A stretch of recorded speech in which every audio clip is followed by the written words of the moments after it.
Good afternoon, everyone. It's 12 noon, so we'll get started. Before we begin, I'd like to make a brief land acknowledgement. McGill University is on land which has long served as the site of meeting and exchange amongst Indigenous peoples. We acknowledge and thank the diverse Indigenous peoples whose presence marks this territory on which we now gather. Just a reminder to please leave your questions till the end. I ask that you please enter them in the chat. As well, please answer a brief survey that will be made available to you immediately after the presentation. This will let us know that you were present today.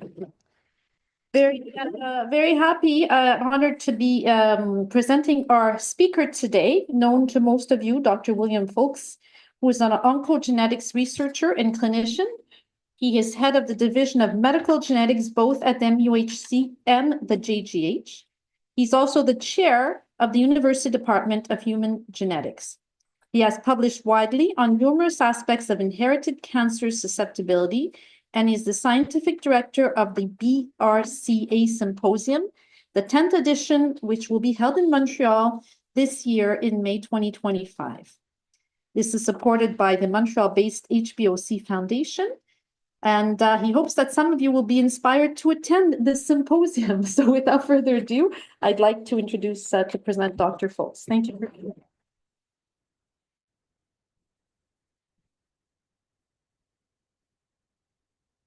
All right, thank you. So it's funny, I was just preparing this talk and I was, as I do, reading through Nature, evening reading, and I came across this this editorial saying, a stalled revolution. The sequencing of the cancer-associated gene BRCA1 some 30 years ago enabled discoveries that have saved thousands of lives, but access to tests and early treatment is still too limited. So that's kind of an interesting starting point for this talk, because I'll be talking a bit about that along the way. Where did all this start? Well, I think it could be fair to say that it started, the international effort to find the gene, as it were, started in 1988, when the UK Family Study Group, led by two researchers, two statistical genetics researchers, met to discuss collaborative efforts. And then this was extended internationally when the Breast Cancer Linkage Consortium was formed with the goal of getting people together to work together to try to find this gene that had been, it was not known at the time where it was, and soon after that, Mary Claire King, of course, linked it to chromosome 17 in 1990. So that's the paper in 1990, and just a few months later, Stephen Narod linked ovarian cancer to BRCA1, and of course, Stephen was here when, with Patricia in the audience, the BRCA1 gene was identified in 1994. This is a very critical meeting. Some of you in the audience will know who some of these people are, going back a long way. Here's Bruce Ponder, Gilles Noir. You can just about see here Ray White, and of course Mary Claire King. In fact, the only two people I think left in the game are Peter Deverley and Mary Claire King. Everybody else has moved on to other things. And this was also a meeting about breast cancer, as you can see in general, not just linkage, but here's Francis Collins before he became the NIH director. And this was a famous paper in 1993 where there were about, I think, 10 papers, one after the other, in April 1993, showing that the gene, that was definitely at chromosome 17, the exact position. And all these groups were trying to find the gene, and it led to the cloning by Myriad Genetics in 1994. So it's a kind of a personal view. I'm not covering everything, but it is like a 30-year review. I will talk mainly about BRCA1 2, but also touch upon PALB2, because it forms a clear triad, I think, with BRCA1 and 2, and also some of the genes relevant to Quebec, such as RAD51D. So I'll first of all talk a bit about some basic principles, which don't just apply to BRCA1, but to other genes. And then I'll just go through these points here, one after the other. So, I mean, the two hypothesis is important to understand because it's sort of the foundational mechanistic understanding of how these genes work. was really developed by a guy called Al Knudsen, who was working on retinoblastoma, a very different kind of tumor. And it was actually fortunate. I mean, often great discoveries happen because people find the right subject for their model, and retinoblastoma works really well. This wouldn't have worked for BRCA1, but it worked well for retinoblastoma, and he extended it later on to other genes, other tumors, including neuroblastoma, and perhaps less successfully to Wilms tumor. But the basic principles are that bilateral tumors in paired organs are assumed to be hereditary in nature. So bilateral breast cancer, for example. This is because familial history of cancer and earlier age of onset are often associated with bilateral tumors. So they kind of knew there was a connection, and it led to his seminal two-hit model, using retinoblastoma as the model. And other models later said it's actually two alleles of the same gene.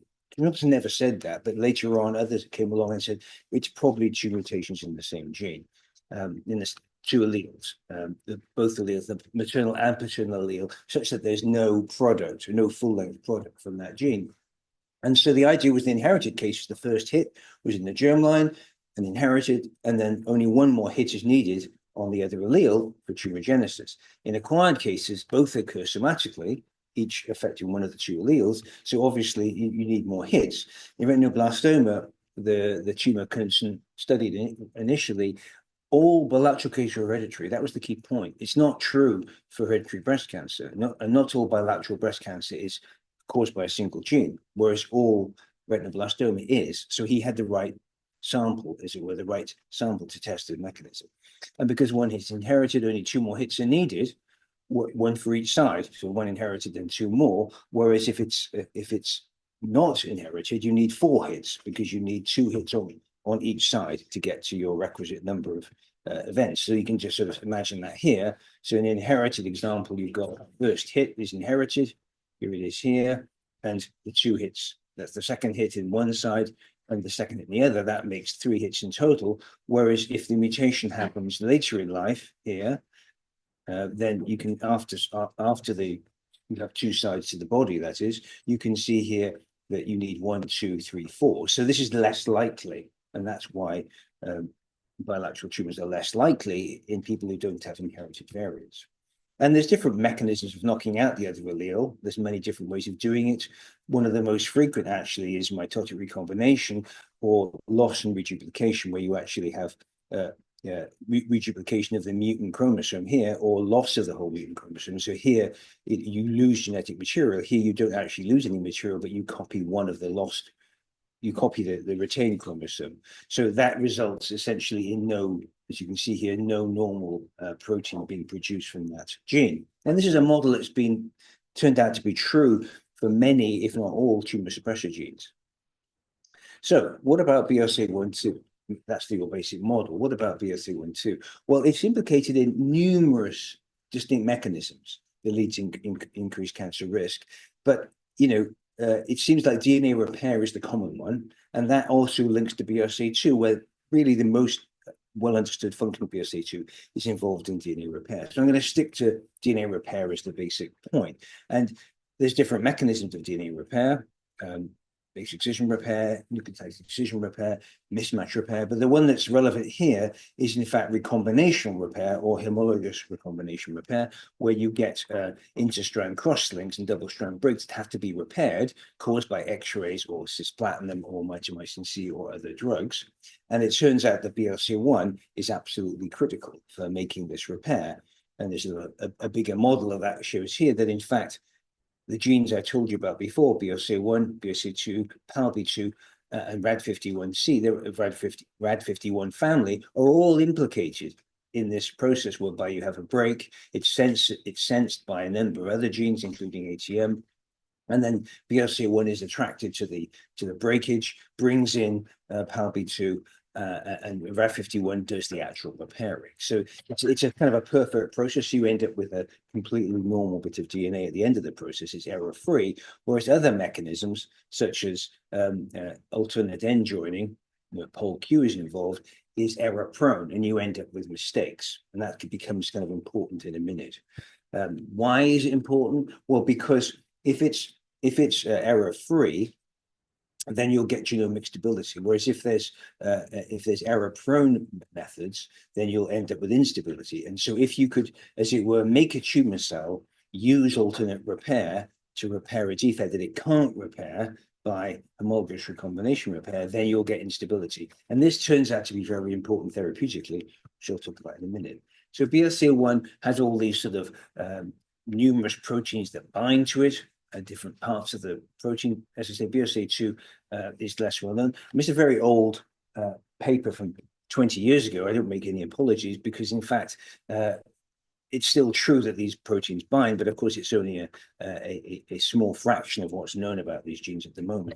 But just again, a very complex system of regulation in which BRCA1 is implicated in, and it's many more than this now. But you can see that DNA repair is a critical part of that.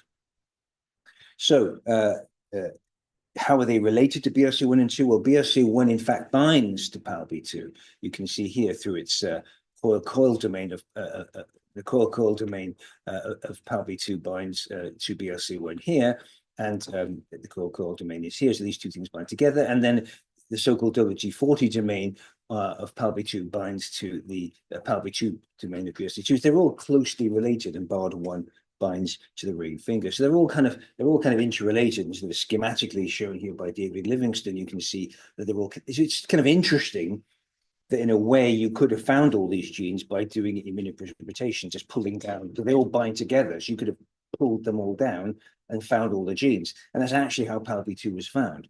It's called partner and localized with BRCA2 and was found by David Livingston's group because they were developing new BRCA2 antibodies.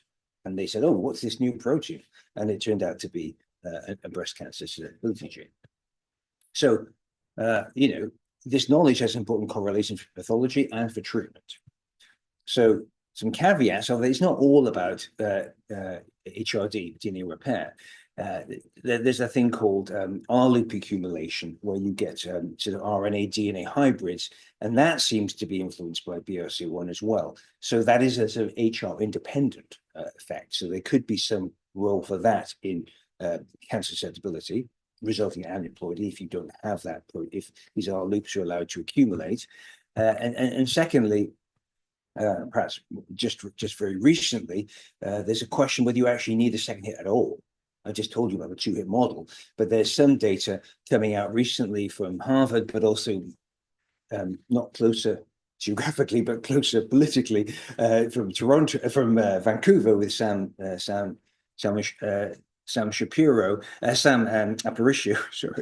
Aparicio, who's got some beautiful data showing that, in fact, when you sequence normal breast tissue, you actually find aneuploidy in normal breast cells. And what does that mean? Well, it may mean that you don't need to lose both copies. Aneuploidy is found in normal breast cells, but it turns out in up to 2% of normal breast cells. But it turns out that the widespread aneuploidy is only seen in people who have BRCA1 and 2 mutations, which is kind of interesting. We don't actually know they don't have a second hit. They don't have a second hit that you can find by whole genome sequencing, but it doesn't mean they don't have methylation, actually. So we don't really know that there's no haploinsufficiency, but it certainly would be a target for preventive efforts if it turns out you don't need a second hit. And maybe the shuffling that goes along with this process is more important than the second hit. And P53 is on the same chromosome as BRCA1, so you could imagine, you could lose these things all in one go, kind of thing, like a sort of a bit like a sort of a kind of punctuated evolution kind of model. So how does this affect pathology? Well, it turns out that BRCA1 has a profound effect on the pathology of tumors. The most striking association is with basal and triple negative breast cancer, which are also overrepresented in the other tumors that I just mentioned: BRCA2, PALB2, BARD1, RAD51C and D, all tend to cause triple negative breast cancer. Nobody knows exactly why, but that's turned out to be an important feature. And now AI companies are using this feature to actually say, looking at a slide, this patient has a BRCA1 mutation, which is kind of interesting, probably quite accurately, in fact. And you can see for the pathologist, you can see this pushing margins on this breast tumor, these cords of isolated tumor, kind of nodules, lots of mitotic figures, no ER staining, plenty of cytokeratin 5/6, and plenty of EGFR. So this is kind of a very classical feature of these tumors that's been used to identify people at higher risk. Interestingly, high-grade serous ovarian cancer is very strongly associated with BRCA1/2, and from a molecular point of view, they actually look much more like TNBC than they look like ER-positive breast cancers. So TNBC and ovarian cancer look similar. TNBC and ER-positive cancer don't look that similar. And again, that's been exploited therapeutically. So what's the contribution of these genes actually to breast cancer and ovarian cancer overall? Well, you know, what is it that important? So let's look at our own institution. So we did a study where we sequenced 729 women at the Jewish, the MUHC, and St. Mary's, and you can see here that we found about 5% of women had a BRCA1 and BRCA2 or PALB2 mutation, and that was 72% of all the variants that we found were actually in those 3 genes, suggesting that again they sort of stand out. Other genes were found, but the major contributors were these 3 genes. And we didn't find any variants in some of these other genes that have been postulated to be breast cancer genes, possibly because the sample size isn't that big.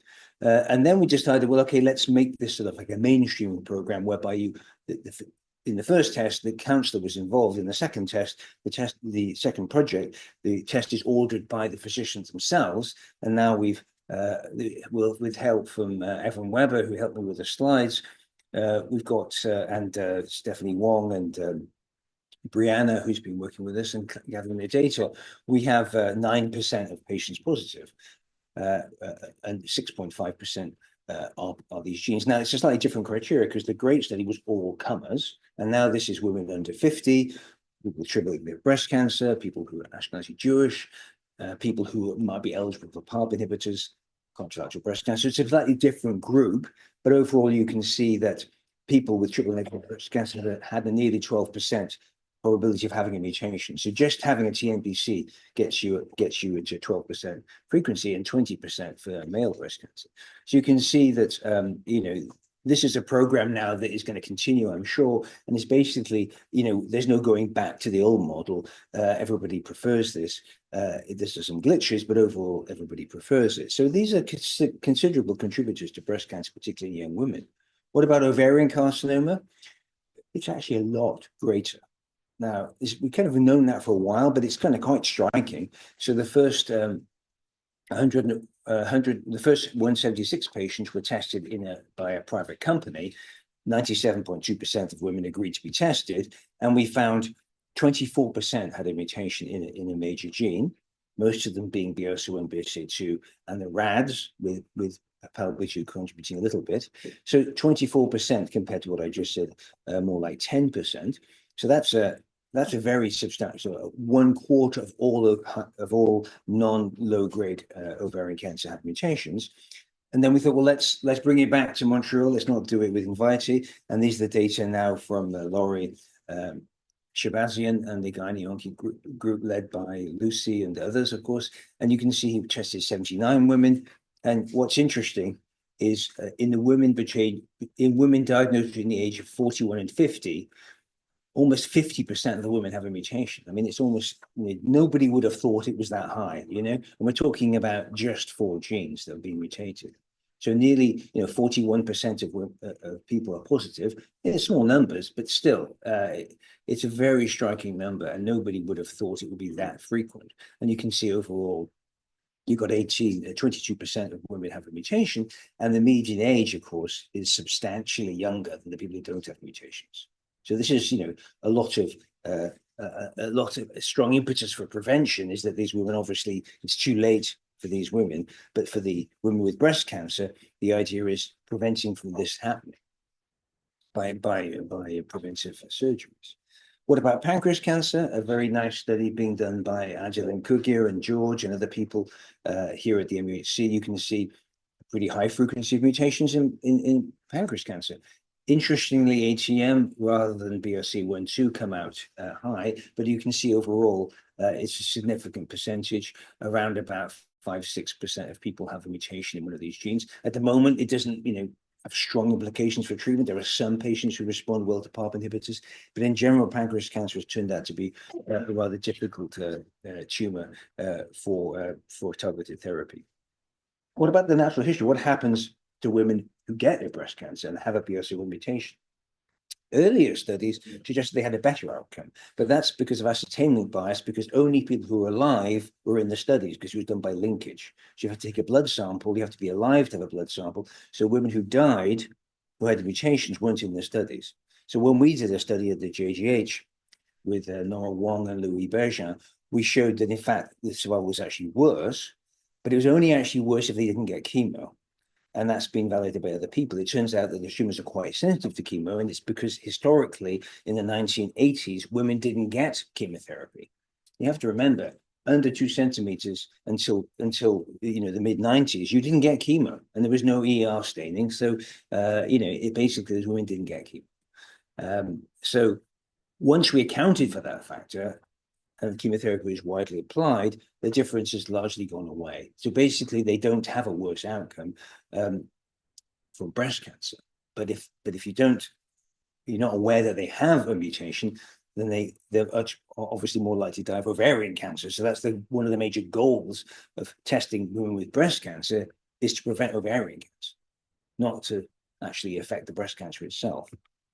And there's some independent validation of the fact that penetrance is higher. In a study we did with Claire Turnbull in the UK, looking at UK Biobank, and we simply asked the question, given that it's a huge study of 500,000 people, it's supposed to be equal numbers of men and women, roughly.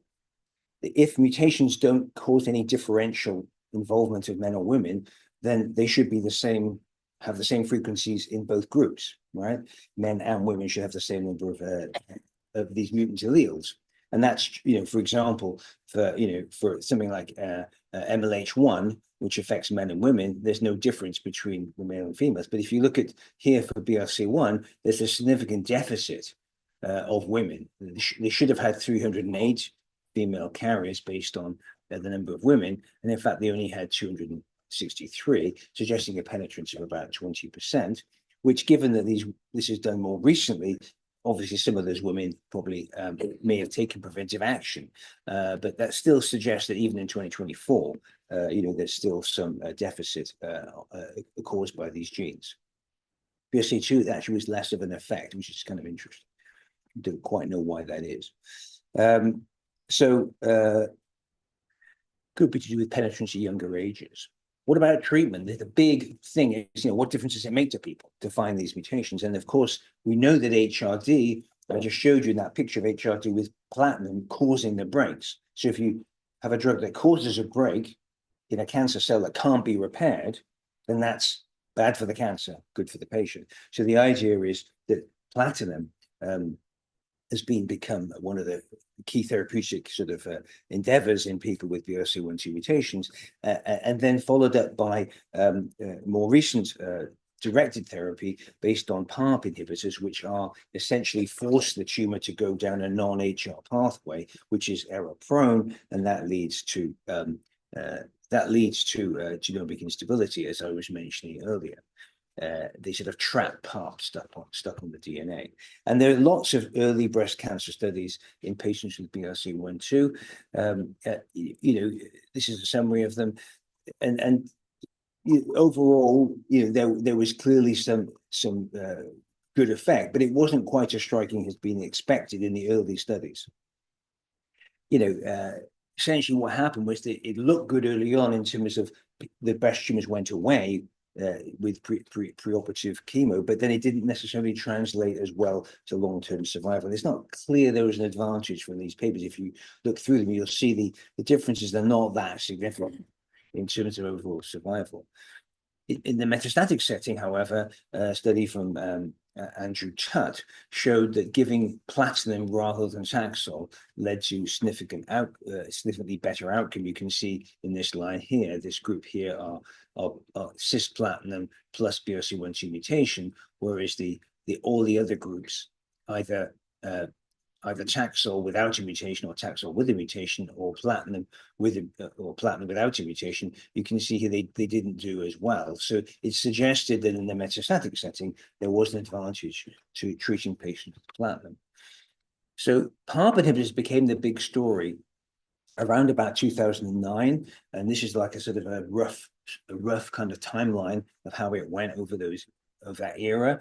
There were preclinical studies, of course, and then there was a phase 1 study in the New England Journal. Unusual to have a phase 1 study be the masthead paper, but it was such a dramatic result, and it led to further studies, which I'll summarize in a second. So this actually is the original kind of compound, company called Kudos Pharmaceuticals in Cambridge, UK, founded by Steve Jackson, who works on DNA repair, and they saw this enormous effect. You can see here a shift to the left. In other words, you're killing more cells at lower doses in cells that didn't have BRCA1. And this was the name of the PARP inhibitor that became olaparib later on. So this is a massive difference in BRCA1 and BRCA2 sensitivity to these drugs at very low nanomolar doses. This is as I said, the masthead paper that they kind of put as the first article in the New England, because it had such a big effect, and only in people who had mutations. It didn't work in people who didn't. And it was different cancers, prostate, pancreas, breast. It wasn't just one tumor. So that was a very hopeful paper. And then followed up by a number of breast cancer papers suggesting that, higher doses, 400 milligrams of olaparib twice daily, is a so-called waterfall plot. You can see more people are below the line than above the line. Below the line means the tumor got smaller. It doesn't mean you're cured, but it means there was increased tumor shrinkage. And you can see here, it didn't matter whether you were BRCA1 or 2, most of the people responded. The first big read in ovarian cancer was a phase 2 study showing that there was a differential response to PARP inhibitors based on whether you had a BRCA1 mutation or not. They did an original study where they just gave everybody PARP, and then they went back and sequenced everybody and said, those who responded actually had mutations in BRCA2. So although there wasn't say an effect on overall survival, the survival was pushed out considerably in the people who had mutations. And this led a commentary that was written that said, the crucial shift from genetic testing for risk assessment to therapeutic advantage might not be very far away, and that's from 10 years ago, suggesting that this was going to be a key publication. Back to breast cancer, kind of keeping to the timeline, what happened was it was tried out in metastatic breast cancer. You saw that it wasn't so impressive early on, but in metastatic breast cancer, they saw this very big effect. And a striking effect from the paper from Mark Robson et al. Showing very significant effect early on, but as you can see, as you get to overall survival in later years, it's less clear there's a difference. This was a bit of a kind of a step back again. It looks good, but overall survival actually wasn't improved. So it kind of was an important paper, but it didn't completely convince people. Going back to ovarian cancer, which I think was really making the progress here, was that the SOLO-1 study. If I can make this go forward, I seem to have stuck. I don't know why. Oh, there we go. This was showing really substantial difference in people getting maintenance olaparib. So you can see here these two different curves are clearly highly separated, not going to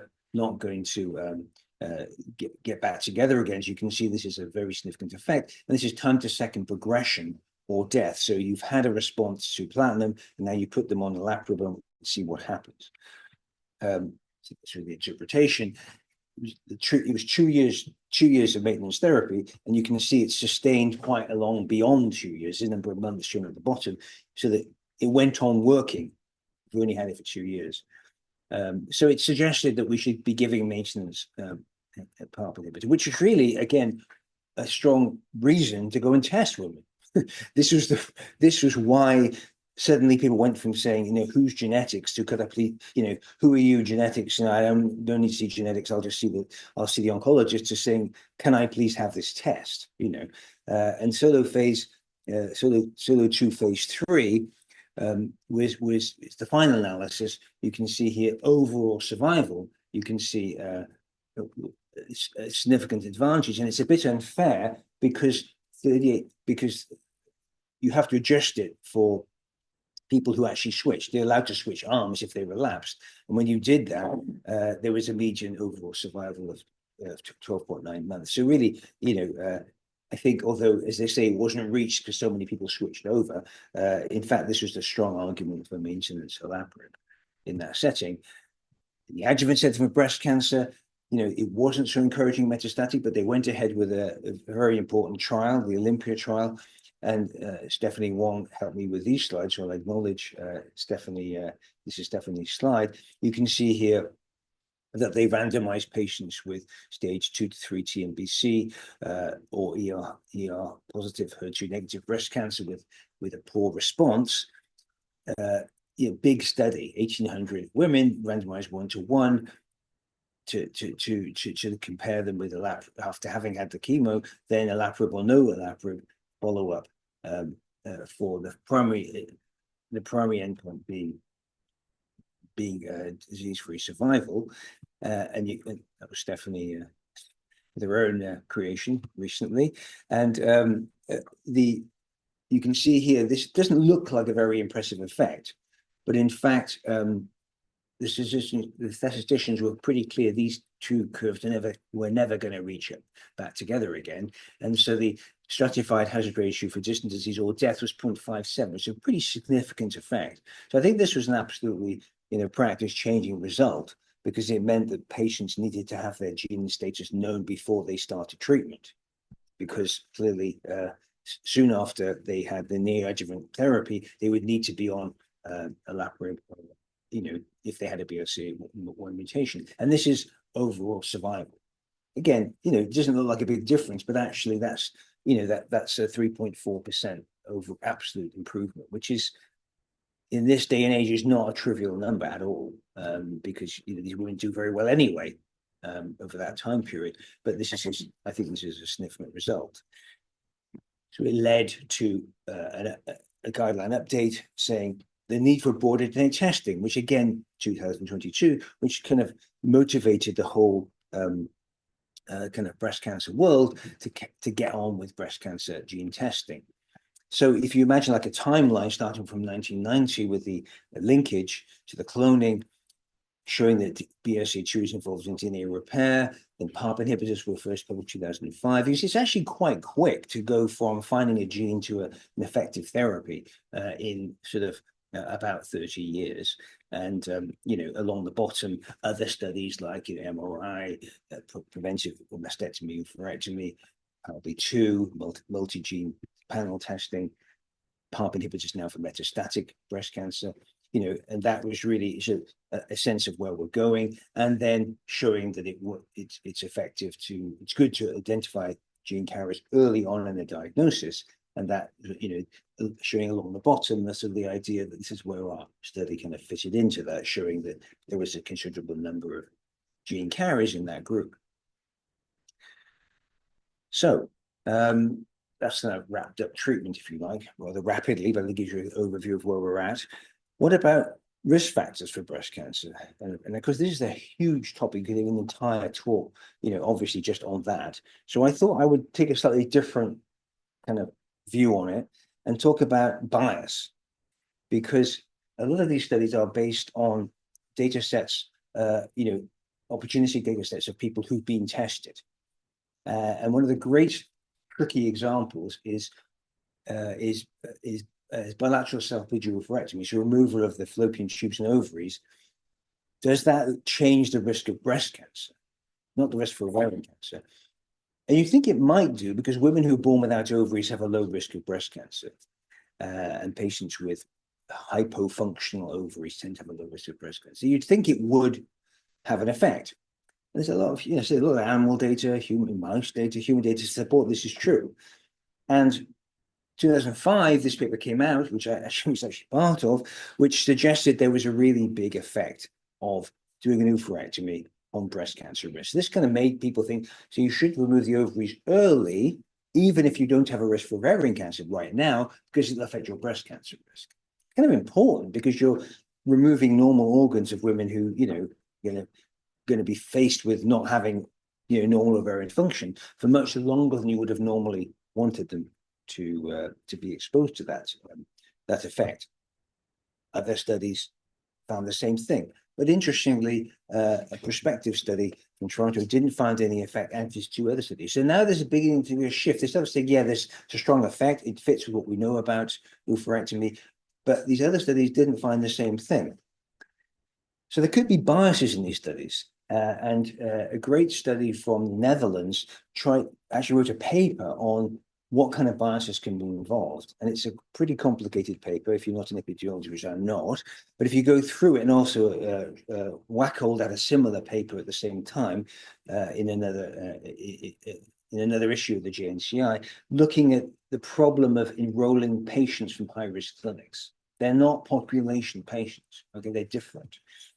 And I know some of the epidemiologists will have heard of immortal time bias. I can see people are smiling, but it's actually Sammy Sweeser at McGill was kind of the father of this whole topic, which really comes out much more in treatments or in studies of drug treatments. And the classic example is metformin and cancer death.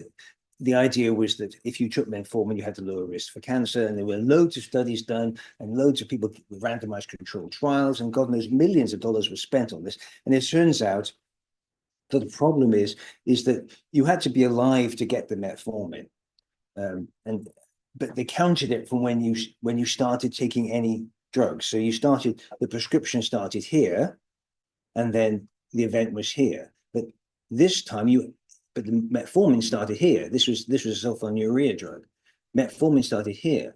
So this bit, you had to be alive to get the metformin. This is called immortal time, because you couldn't get into the study unless you'd already had this exposure. So this exposure shouldn't be counted, essentially. You should start from here, okay? And it turns out that when you did that proper analysis, the whole effect went away. This is Sammy Sweeser's paper, and that's his original paper in the American Journal of Epidemiology.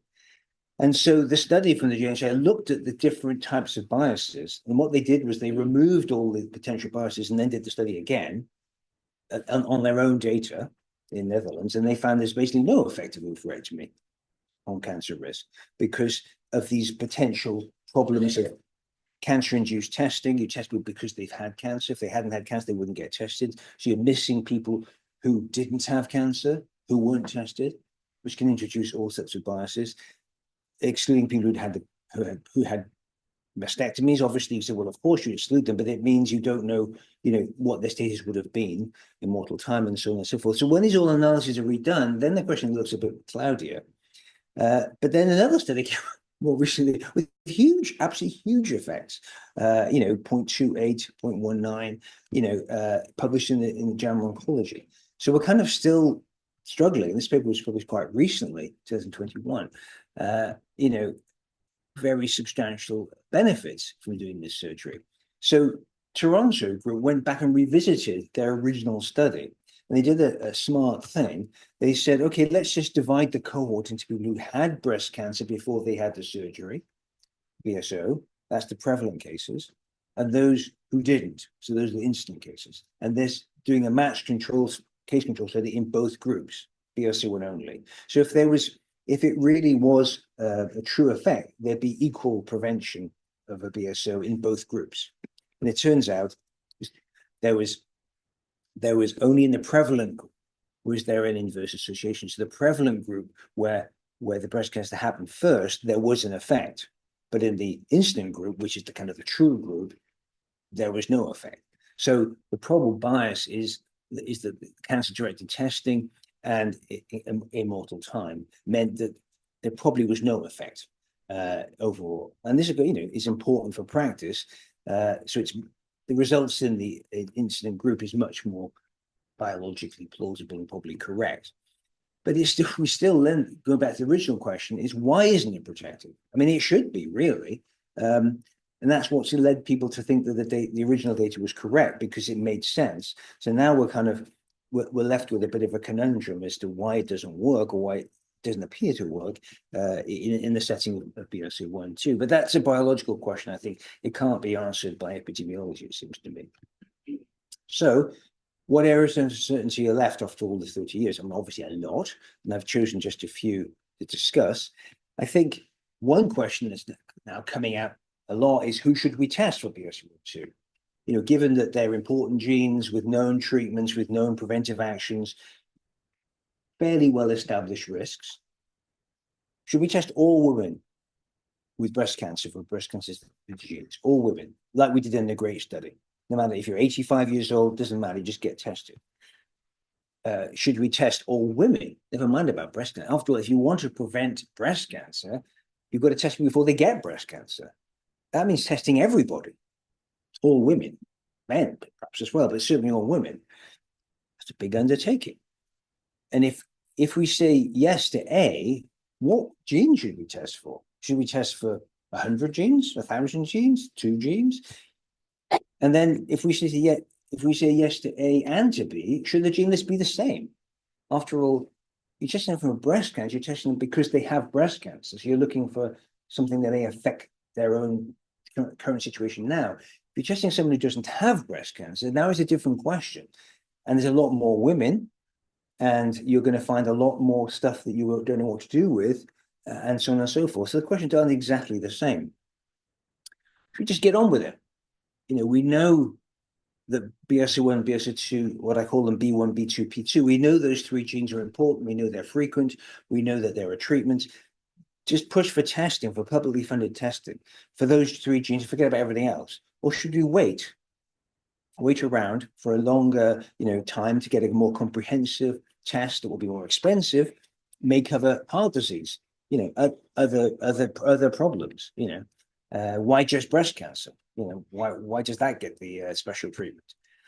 But the landscape has clearly changed, I think in a way that we couldn't have envisaged before next generation sequencing came along. The standard model, as I say, which is, you refer genetic counselor, personalized risk assessment, very popular with patients, but it's kind of impractical because there have been attempts to modernize it, and not reject it. But the long waiting lists and the actionability for those 2 genes I've been telling you about for the last 30 minutes, it's kind of really pushed the notion that we have to get the testing done. For choice between testing and counseling, testing is probably kind of won out. So because mainstream is being widely implemented here and elsewhere in Canada, I think there's no going back to patients who are affected by cancer, for which there are distinct targeted therapies. I think there's no going back for that. But who tests for what? So is this gene we want to test somebody with actually a cancer susceptibility gene? And you think that's an obvious question, but it's taken a long time to prove some of this stuff because some of the genes have quite small effects. What's the risk? Okay, so it is in a case control study or a cohort study, this gene is actually a breast cancer susceptibility gene. But how big a risk does it give me, and how big a risk does that have to be to make it worthwhile? Which particular variants in this gene have risk? Not all variants, are pathogenic. Obviously, most are not. So how do we know? How do we find that out? And the 2024 version, if you like, of what's my risk of breast cancer if I have one of these genes is this study here from Claire Turnbull. I would be happy to be part of, where she did a reanalysis of 3 enormous studies with 100,000 breast cancer patients and 300,000 controls. And you can see the reason why I focused on B1, B2, P2, because they stand out. The dark blue ones stand out of higher risks above an odds ratio of 4. The other genes are much less significant. P53 joins in at the end. So P53, particularly in women under 40, would make sense. But you can see it's super rare, 1 in 1,800 women. Look at that for BRCA2, 1 in 68 people with breast cancer have a mutation. And this is strikingly more frequent than any of us thought. Okay, 1 in 73 for CHEK2, but much lower risks. So these guys seem to me to be, good candidates to be included. So if you're doing a population-based, what do you test for? Why do you test? Who you test? What's the reason? And when do you do the test? What age? Childbirth, at birth, at 30 years old. And how do you do the test? You're going to test just for those genes in a small little panel? Or you're going to do, what they call, full genomes, that is including all the possible variants. So you don't even do whole genome sequencing, you actually do long read, so you get everything. That's the ultimate. but that's very, very expensive. You know, $5,000 or $6,000 a shot. So that's population based. That's impossible. Imagine the population of, you know, Quebec, let's say 2.5 million women times $5,000. I mean, that's, I don't think the government's going to pay for that. Because don't forget, population level testing is not governed by any signs, symptoms, or history. It's just everybody. So all or nothing. Maybe testing all women aged 30 and above for BRCA1, for B1, B2, P2. It might not work because for some people, they may say, well, we shouldn't be doing this in population testing. So some people will be against it in principle. Others will say, well, if you're going to do 3 genes, why not do 30? So it may kind of fall between the stools, if you like, too radical for some, not radical enough for others. So it's a bit of a dilemma, but in a way, you know, good enough might be actually good enough, that we're doing 3 genes. We know they're important. We've done 30 years of research. It's not going to change, you know. So maybe a modest proposal would be to extend that list a little bit based on the slides I just showed you. And let's say, let's do BRCA1, BRCA2, PALB2, RAD51C, and RAD51D, and ATM, because, sorry, and P53, because of their associations with ovarian cancer or breast cancer. So, you know, RAD51C and D get a pass because they cause ovarian cancer, which is a disease we really want to prevent, not really because they cause triple negative breast cancer. But you see, the ovarian cancer odds ratios, you know, are quite substantial for RAD51C and D. BRCA1 you could also include, although it isn't really a breast cancer gene. So you can see, you know, a smaller panel might make some sense. So I will summarize and conclude. I think it's important that original hypothesis going back 50 years, actually, was the key underlying mechanistic concept that kind of informed the whole identification of BRCA1. And HRD turns out to be a key defect, so homologous recombination repair deficiency appears to be the key defect in these tumor cells. And most BRCA1 tumors are triple negative. And B1, B2, P2 accounts for about 5% of all breast cancer, but more than 10% of TNBC and other high-risk groups. These patients generally do well as long as they get chemo, and relapse after 5 years is uncommon. Actually, outcome's a bit less certain for, I didn't linger on that point, but it's a bit less certain for the other genes. But PARP inhibitor responses have directed genetic testing. So there's been a shift, as I said, from risk assessment to treatment from genetics to oncology, which I think is a good thing. It's good to be in the vanguard, right? And risk factor studies can be challenging to interpret, but large prospective studies, as I said, might help to prevent some of the biases that I showed you in case control studies. And population testing for BRCA1, BRCA2, and PALB2 and a few related genes still does seem to be quite far off, certainly in Quebec. But overall, I would say it would be a positive step forward when it does happen, and I think it will happen. Maybe in British Columbia or Ontario first, but I think it's going to happen. It's just a question of time and money, I think.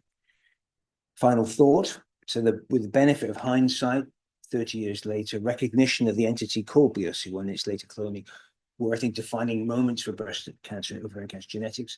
Thousands of women's lives worldwide have been made easier or continued longer because of the collaborative work of patients, families, clinicians, and scientists.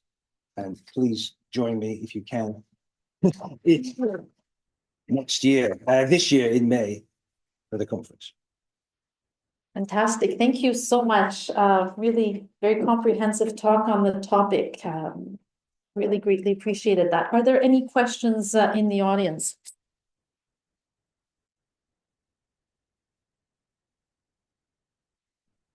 Yes, go ahead. Oh, hi. You want to Go ahead. fantastic question? Yeah. You can come here. Yeah. We have a question here in the audience. We'll just be patient with us. Go ahead. Yeah. Would you expand more on why you think there should be a link between, there should have been a link between salpingo-oophorectomy and lowering risk for breast cancer? Why they should? Well, because oophorectomized animals, not non-human animals, you don't when you challenge them with known breast carcinogens don't tend to get breast cancer. I mean, Bettina, you probably know this better than I do, but I think women with Turner syndrome don't get much breast cancer. People with streak ovaries and so on tend not to get much breast cancer. So I think there's studies from the Mayo going back a long time that women who had ovarectomies in the 1930s, when they were very young, they followed those women up and they had much less breast cancer. So I think there was a sense, and given what hormones the ovary produces, there was a sense that this should work, in BRCA1/2 carriers. So that was the prevailing sentiment, and if you read the papers, that's the kind of logic they used. And I think most of us accepted it. I mean, I think the point, the biases are extremely subtle unless you're an expert, I'm not an expert. The mortal time bias isn't something I would think of straight away in a study of gene carriers. But if you read those papers, you can see pretty clearly that including them in the wrong group it creates a problem. They essentially have the oophorectomy group have the surgery because they got breast cancer and they wouldn't have been tested otherwise. That kind of thing.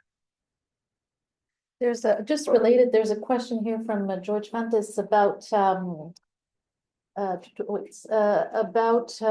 role, I guess, of estrogen as a driver as opposed to non-hereditary genetic hits. Has anyone looked at oophorectomy in patients with non-BRCA breast cancer? Yeah, that's a good question. I think the argument again would be that it is more effective in people with non-BRCA related breast cancer. So that I'd have to verify that that's correct, but I think, George, that's a good point. And it might be that some of the stuff I was saying about Sam Aparicio's data on the fact that the normal breast tissue from patients with BRCA1 or 2 mutations already have a lot of aneuploid cells, which are not. I mean, if you look under the microscope, you wouldn't see anything. They look completely normal. So the cells look normal, but they actually are aneuploid. So if that's already a process that's going on very early on in people having preventive mastectomies, maybe the process is set in stone too early. And I suspect some of the problem is that with this sort of punctuated evolution model is that catastrophic things happen and then it's too late. You can't go back. You can't. The genie can't get back in the bottle. It's a good point. I'm not sure that the estrogen, it is such an important factor, but we're waiting for some studies on that from epidemiological studies. Thank you. There's a question from David Morris about, I guess, subgroup populations. He's asking about Ashkenazi Jews where the gene risk is higher. How does that alter the odds? So I guess, are there populations that you would be tend to study? Yes. Yeah, David, that's a very apposite question. It's been widely practiced in Israel, in the UK. It was done, the B4 study was done in the USA, offering testing for a restricted number of mutations in the Jewish population. It's obviously much cheaper, and it's something that we've been trying to get off the ground here for some years. It certainly would make a lot of sense because the risk is higher, because the risk of getting a mutation, because 1 in 40 Ashkenazi Jewish people will carry one of those 3 mutations, which again is a strikingly high number, much higher than we thought was the case, when we started out this work. So yeah, I think it would make a lot of sense. There's maybe political reasons to not want to make that your only approach, if you're doing population testing. But based on a frequency, it certainly makes sense, and a cost, Amélie Mondieu wants to know, have there been studies on protective factors like breastfeeding for women with BRCA positive status?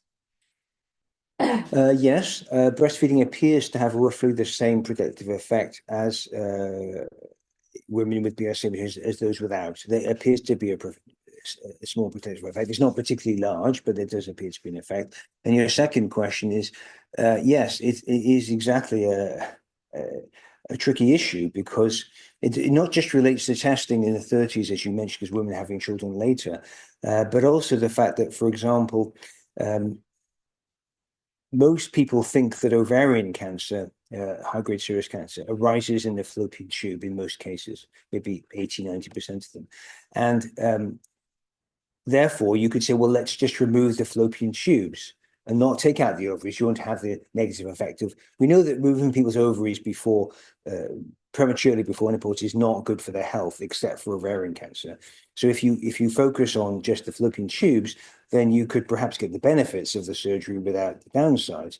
But of course, if women are having babies much later, then your window for getting the advantage of removing the fallopian tubes early is gone. For a woman having their first child at 35, which is not uncommon, then your window of benefit is going to decrease. So yeah, there are significant challenges to that approach, and I think but maybe people finding out at 30 might be helpful. I mean, I don't know. I guess we have to look into whether there would be public support for that kind of.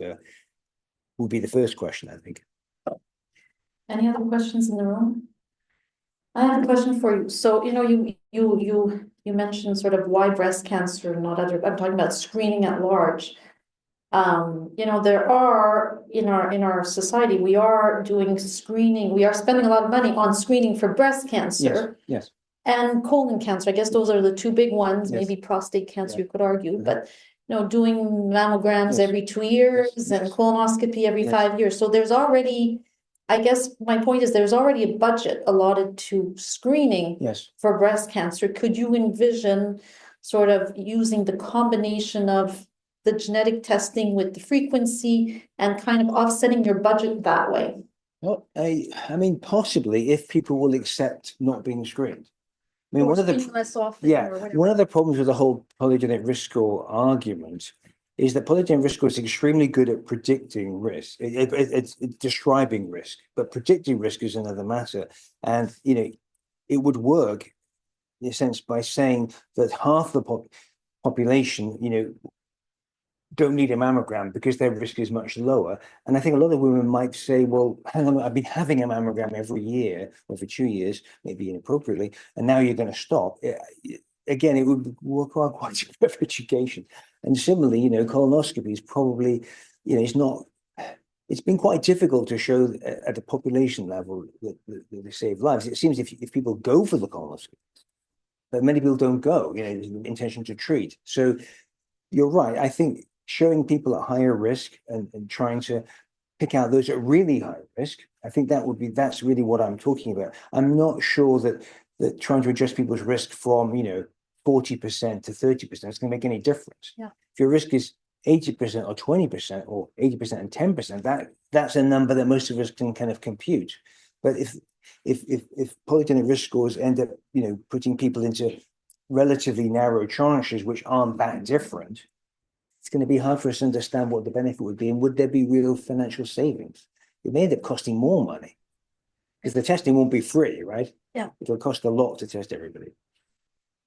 Okay, so I think that's it for questions. So I'd like to thank you, very excellent presentation, and thanks for sharing all this information with us, and continued success. Thank you. Thank you so much. Bye-bye.